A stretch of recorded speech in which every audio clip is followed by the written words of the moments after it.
Bienvenue à tous, c'est Info Soir, voici les titres de ce vendredi.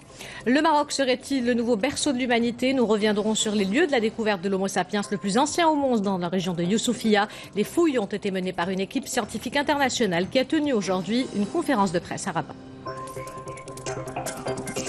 C'est un échec personnel pour Theresa May qui avait convoqué des élections législatives anticipées en Grande-Bretagne. Les conservateurs restent en tête, mais le parti de la première ministre perd la majorité absolue. Le résultat de ce scrutin plonge le pays dans l'incertitude, peu avant l'ouverture des négociations du Brexit. Les denrées alimentaires passées à la loupe durant ce mois sacré, les agents de l'ONSA et ceux des commissions interministérielles de contrôle des marchés sont sur le qui-vive. Ils investissent les marchés pour sensibiliser et détecter les produits impropres à la consommation. Nous terminerons cette édition avec une pièce de théâtre atypique puisqu'elle est habituellement jouée dans un camion. À Casablanca, c'est au théâtre de l'Usine que les comédiens ont interprété des rôles parfois déconcertants. Khoroto Plus invite le public à découvrir des personnages originaux que l'on peut rencontrer à tous les coins de rue.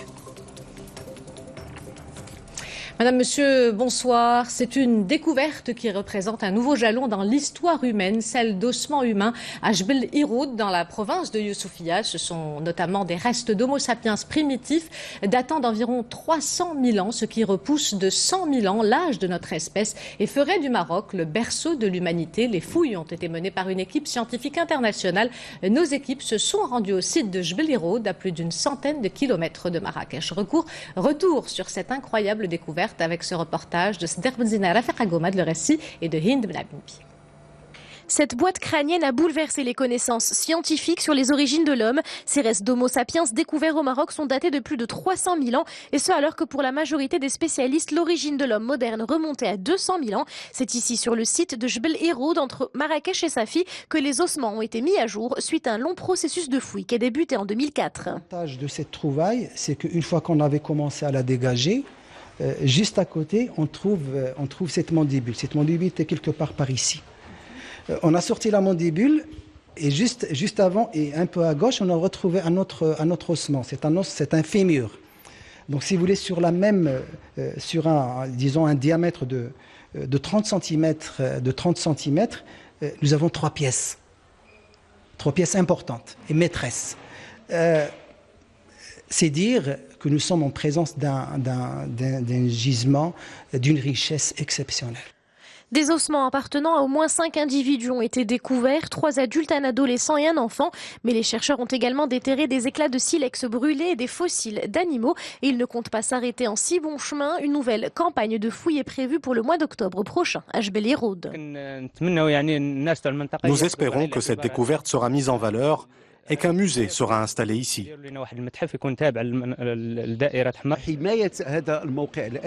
Ce site sera protégé à travers la mise en place d'une surveillance appuyée et l'organisation de visites pour les chercheurs, les historiens et les journalistes.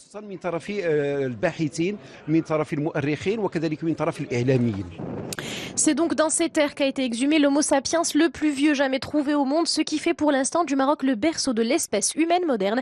Et il y a fort à parier que la région a encore beaucoup de secrets à révéler sur les origines de l'humanité. Cette semaine, vous le savez, a été marquée par les examens du baccalauréat. Après les candidats, c'est au tour des enseignants de plancher sur les copies. Sur les copies des examens du bac, l'opération de correction a débuté aujourd'hui. Elle mobilise 41 000 enseignants qui vont évaluer les copies des candidats qui totalisent plus de 3,5 millions de feuilles. Notre équipe à l'Ayoun s'est rendue dans un centre de correction pour suivre cette opération. C'est un reportage de Lahsen Hobban et Yousf Wichou, le récit est de Wajadad. Après 3 jours de contrôle sur table, les copies du baccalauréat sont désormais entre les mains des examinateurs, comme ici à l'Ayoun, où près de 500 professeurs sont mobilisés pour corriger les épreuves. Au total, ce sont près d'1 millier de feuilles d'examen qui seront passées au crible au cours de ces 10 prochains jours. Nous avons procédé ce matin à la correction des copies et à la saisie des notes. Une opération qui concerne aussi bien la ville de l'Ayoun que les 2 autres délégations régionales de Smara et Boujdour. Et chacune de ces villes dispose de son propre centre de contrôle. Les épreuves ont été réceptionnées et centralisées sous bonne escorte un peu plus tôt dans la journée. Elles ont atterri dans cette salle spécialement aménagée pour l'occasion. Une opération identique pour les 3,5 millions de copies au niveau national. Après les épreuves du bac, on collecte les copies au niveau des différentes délégations régionales. On les reçoit par la suite dans cet espace dédié à la centralisation de toutes les épreuves du baccalauréat. Les résultats de la session ordinaire seront affichés le 22 juin prochain. L'an dernier, plus de 206 000 candidats avaient décroché le précieux diplôme à l'issue des 2 sessions d'examen, soit un taux de réussite supérieur à 55%.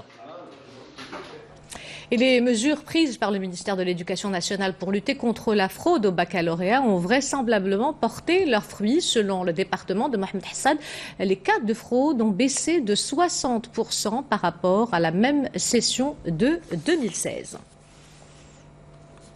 C'est un projet solidaire qui a vu le jour il y a exactement une année pour renforcer l'offre médicale au niveau de la ville de Mohammedia. Le centre de diagnostic et de traitement des maladies chroniques a été réalisé par la Fondation Mohamed V pour la solidarité pour un coût de 6 millions de dirhams. Cette structure médicale de niveau 2 bénéficie à une population de 420 000 personnes et contribue notamment au dépistage et à la prise en charge des patients atteints de diabète ou d'hypertension. Les explications dans ce reportage de Rachid Hillaoui et Zouhair Hinan. Le récit est de Wajadat. Depuis qu'il a ouvert ses portes il y a un an, le centre de traitement des maladies chroniques de Mohammedia ne désemplit pas. Réalisé grâce à l'appui de la Fondation Mohamed V pour la solidarité, l'établissement médical accueille en priorité des patients en situation précaire. On est bien accueillis ici, on se sent vraiment à l'aise, on nous fait presque oublier la maladie. Nous n'avons plus besoin de traverser la ville pour être soignés. Le diabète et l'hypertension artérielle sont les principales pathologies traitées par le personnel médical du centre de Mohammedia. Mais au fil du temps, les médecins ont décidé d'élargir la palette des soins pour répondre à l'ensemble des nombreuses sollicitations. On a ajouté toutes les maladies chroniques, l'asthme, la rhumatologie, la médecine interne, l'ophtalmologie, l'activité dentaire, donc la spécialité dentaire pour les maladies chroniques, ainsi que la médecine du sport. Plus de 90% des patients qui se rendent dans ce centre de la Fondation Mohamed V pour la solidarité bénéficient du dispositif RAMED. Pas moins de 17 000 consultations ont ainsi été réalisées au cours de ces 12 derniers mois. C'est près de 50 par jour. Nous ouvrons la page internationale avec les résultats des élections législatives anticipées en Grande-Bretagne. C'est un échec personnel pour Theresa May qui avait convoqué ces élections. Les conservateurs restent en tête, mais le parti de la première ministre perd la majorité absolue à Westminster. Le résultat de ce scrutin plonge le pays dans l'incertitude peu avant l'ouverture des négociations du Brexit. Les développements avec Mehdi Soufiane. À 10 jours seulement de l'ouverture des négociations du Brexit, Theresa May doit former un nouveau gouvernement. Elle a d'ores et déjà décidé de reconduire dans leurs fonctions ses principaux ministres, Finances, Affaires étrangères, Intérieur et Défense. Alors qu'elle espérait une majorité renforcée, les élections législatives anticipées ont fait perdre à la première ministre britannique sa majorité absolue au Parlement. Theresa May et les conservateurs doivent désormais s'allier au parti unioniste nord-irlandais pour obtenir une courte majorité. Nous allons continuer de travailler avec nos amis et alliés, notamment au Parti unioniste démocratique. Nos deux partis ont toujours eu de solides relations. J'ai donc confiance en notre capacité à travailler ensemble dans l'intérêt du Royaume-Uni.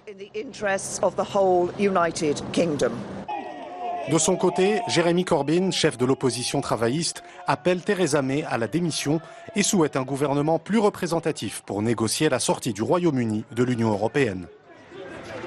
Notre position est très claire. Nous voulons un Brexit qui protège les emplois, notamment à travers un accord commercial avec l'Europe.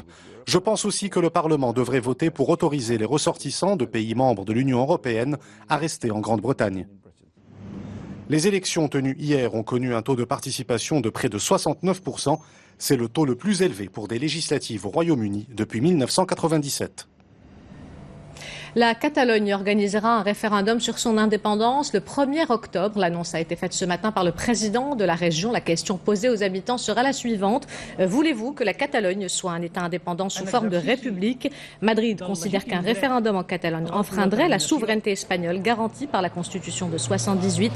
Fin 2014, lors d'une consultation informelle, plus de 80% des électeurs avaient voté en faveur de l'indépendance du territoire. Mais la population est de plus en plus divisée sur le sujet. Dans la région la plus riche d'Espagne, le mouvement indépendantiste semble s'essouffler depuis que le pays a renoué avec la croissance économique. Les derniers sondages montrent que plus de 48% des Catalans interrogés s'opposent à une sécession. Direction l'Irak où au moins 31 personnes ont été tuées par un kamikaze qui s'est fait exploser sur un marché de la ville de Moussaïeb au sud de Bagdad. Au moins 34 autres personnes ont été blessées lors de cet attentat qui est survenu en fin de matinée, quelques heures après une autre attaque qui a apparemment échoué dans la ville sainte de Kerbala, quelques kilomètres au sud-ouest. Le groupe terroriste dit État islamique a revendiqué ces deux attentats visant vraisemblablement des rassemblements de chiites, une communauté de l'islam qu'il considère comme hérétique. Le mois de Ramadan est souvent l'occasion pour les associations d'organiser des opérations de solidarité pour offrir des repas pour la rupture du jeûne. À Gaza, de jeunes chrétiens se mobilisent chaque année pour servir le repas de l'iftar à leurs compatriotes musulmans. En Palestine, 3000 chrétiens vivent parmi 2 millions de musulmans. C'est un reportage à Gaza de Sobhi Abouzid sur un récit de Rizlan Taibi. Il est 19h30, c'est l'heure du crépuscule à Gaza. Les Palestiniens musulmans se pressent pour rentrer chez eux, rompre le jeûne. Pour ceux qui n'arrivent pas à s'attabler avec leur famille pour le iftar, Samer, un jeune chrétien, leur distribue bouteilles d'eau et petits encas. C'est un message de paix et d'amour que nous adressons au monde. Nous voulons montrer que le peuple palestinien est uni sur tous les plans. Chaque ramadan depuis des années et dès le début du mois du jeûne, Samer et ses amis chrétiens distribuent des denrées alimentaires à leurs compatriotes musulmans à l'heure du iftar. Je les remercie infiniment pour cette excellente initiative. J'espère qu'ils vont la perpétuer. La fraternité et l'entraide entre Palestiniens sont bien réelles, quelles que soient les confessions. Nous appartenons tous à cette même patrie.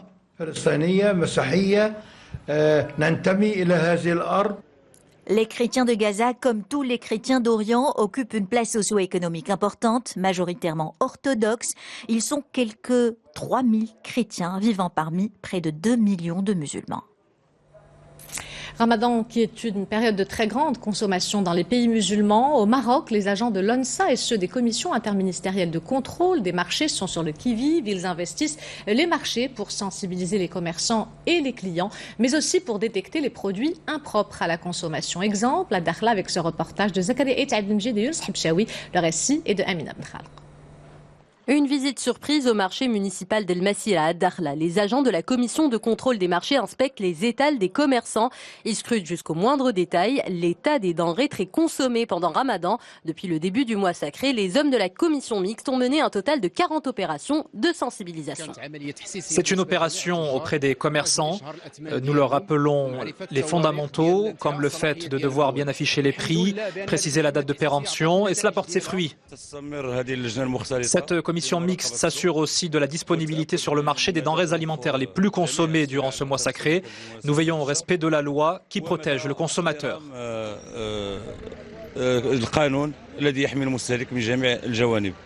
Les aliments les plus contrôlés par les agents de l'ONSA et la commission interministérielle sont les plus périssables, à savoir les viandes rouges et les produits de la mer. À travers cette opération, nous avons pu saisir 3 tonnes d'aliments impropres à la consommation. Les viandes et les fruits de mer représentent la plus grande part des produits périmés.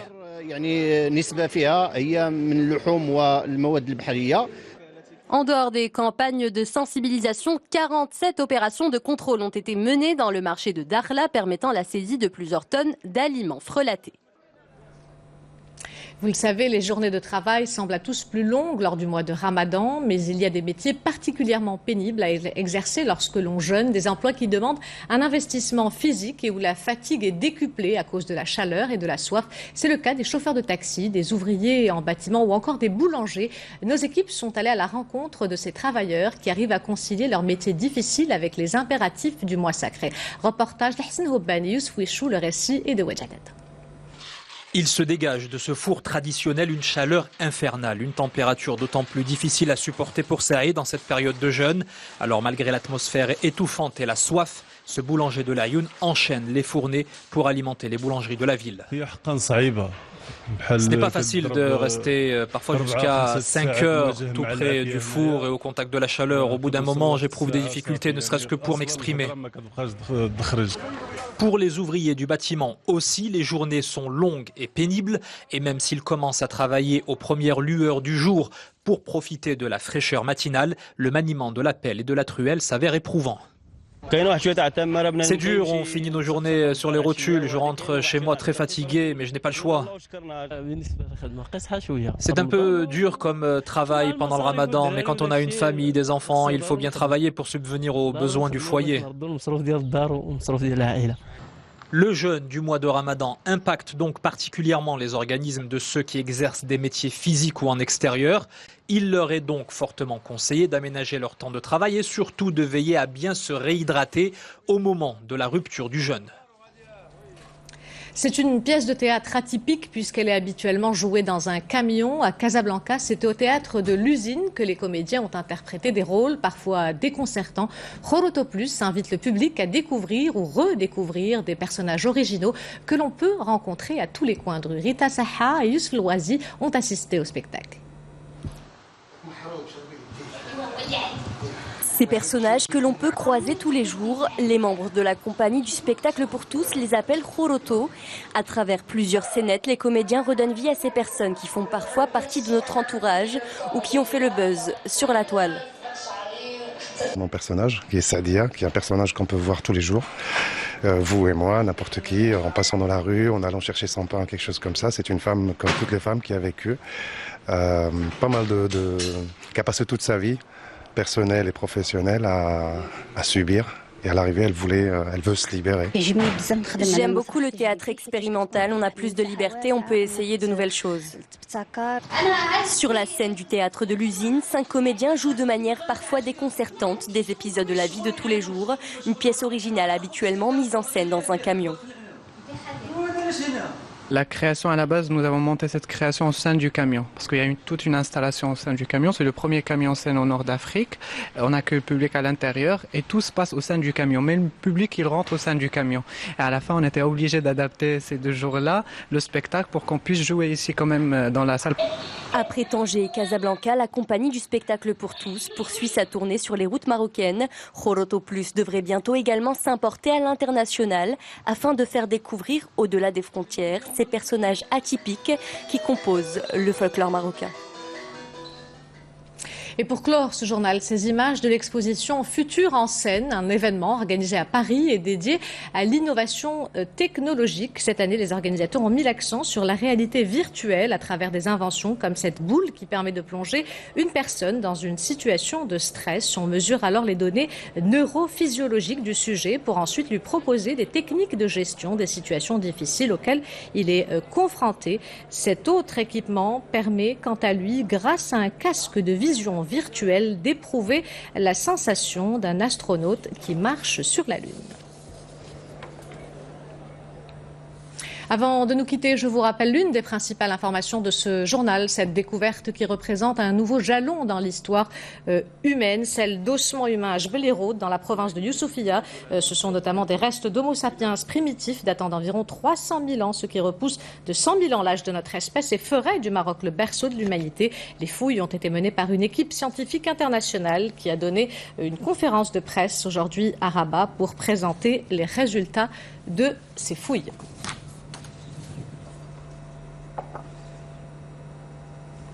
C'est la fin de cette édition. L'information se poursuit sur notre site de zem.ma. Le prochain journal El Massaïa vous sera présenté par Zahra Aïtihel aux alentours de minuit 55. Quant à moi, j'aurai le plaisir de vous retrouver demain à 22h. En attendant, portez-vous bien et excellente soirée à tous.